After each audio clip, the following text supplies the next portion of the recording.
Mani ai chang zong kan siam khan puka ten tum chu kai chang zong kan siam ange hemi wok sa hi kai chang dan chu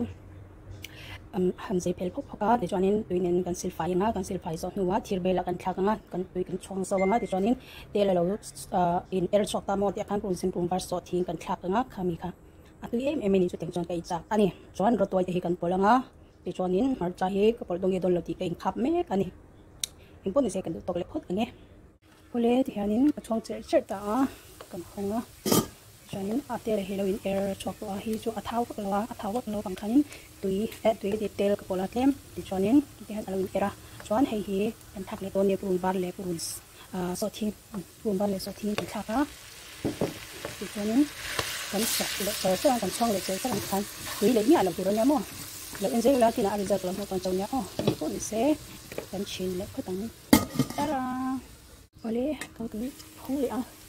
oi purun sen ka zaina cứ tùy trần sự thì khả năng purun pha arau đậu tận tạ mò cả này purun để sốt thiên arau tạ cho nên purun sen cần khác liền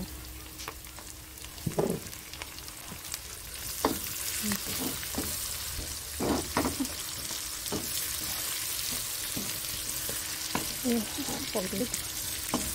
khả năng purun sen thì cần tiền đâu liền các bạn hay là purun nó thế rồi hay là có boleh kami kenhong ya kecuali turun po arau dan po diklaim dan diam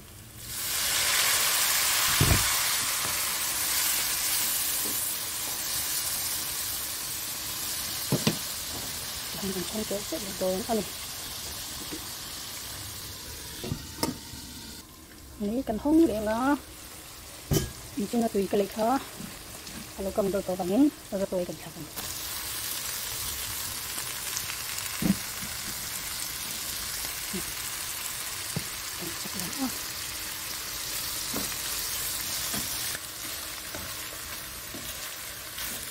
ini kekanin mungkin kanin abok sa ka araw ito ang kanin lang tama weekend pandang kanin buto kan karya ka kanin apilin ka awin deh asin jar mai ni juan ini tentang dia musahi aku masih ayah kan alaya ka pelpok ka juanin kan thakan di som dikit juanin arin ka asok itu ka kita keputar juanin ay arin ka lene lele no na hak sia le bak bak dong sila tu kanin jangan alaya kan pelpok ka nga ako dito to ito kung kami sila mo kutorin ko kita ngai dak si thì bel bên có bốn cái đất xí lâu cả còn đã sơ khánh một sợi xiêm đàn tuy em còn sợi tơ đi hết em cô này sẽ thì nào xiêm được hơn nào rồi thì làm miếng to không chín tara ule cái đắng cả tục nắn chúng ta oh my god một một cái này cái khăn này nha không ít nào